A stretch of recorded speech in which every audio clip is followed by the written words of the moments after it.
Ang daming tao eh. Marami na rin tao sa loob.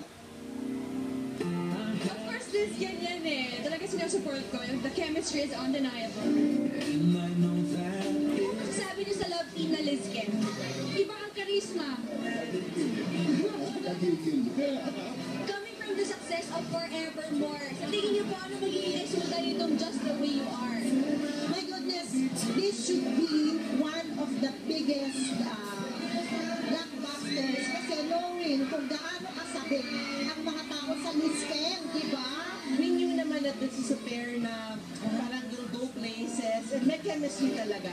She's the one pa lang talagang, Tambalang Lizken, super happy ako kasi they found each other. Actually, hindi ko rin na-expect to at hindi rin kami makapaniwala ng kanyang discovery reto. At sabi ko nga sa kanya, lahat ng mga nangyayari sa iyo niya, anak, gawin mo na lang panghugot yan para maka-arte ka, makaiyak ka ng totoo.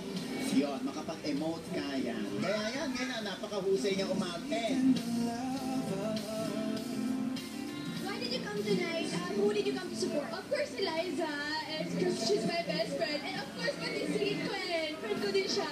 He's been my boy since day one. Kaya all out support ako sa kanya.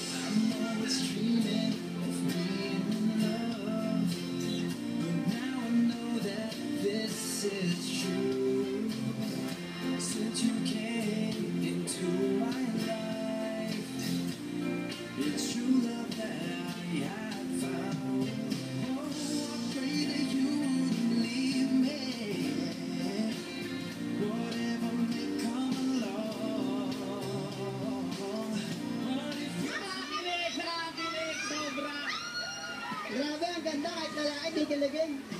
Nakakababa ng self-esteem yung ganda ni Eliza. Nakakakilig ko sa opera na siya. Perfect love you. Blockbuster kami! Kilig na kilig ako, hindi ko pansin, nahihina pala ako sa kilig. Sobrang nakakakilig, nakakatuwa, nakakaloka. Nakakakilig! Love yan, Rica! because I'm supposed to be partial, so I shouldn't be saying it.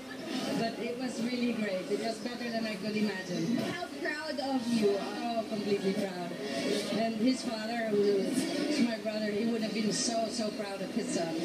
I think he's there in heaven looking down to him and saying, good job.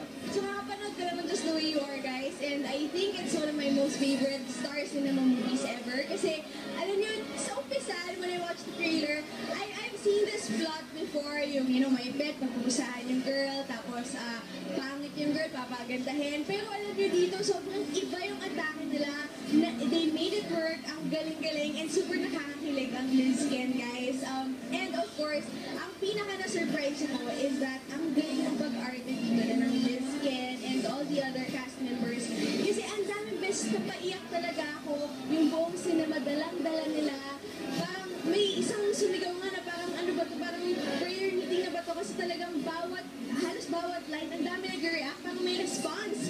Kahit hindi kayo Lizken, I think you will be fans of Lizken and I think you will love this movie. So guys, panoorin nyo na. Just the Way You Are is now showing in cinemas and I am sure na magiging box office hit ito, For guys. sure yan, itaga mo na sa bato, G. Oo. Inabang ko na nga yung susunod na Lizken movie. Grabe. But don't go anywhere, guys, because when Mixed Movie Date returns, we feature 2 horror flicks opening in cinemas this week and a love team we've been waiting for.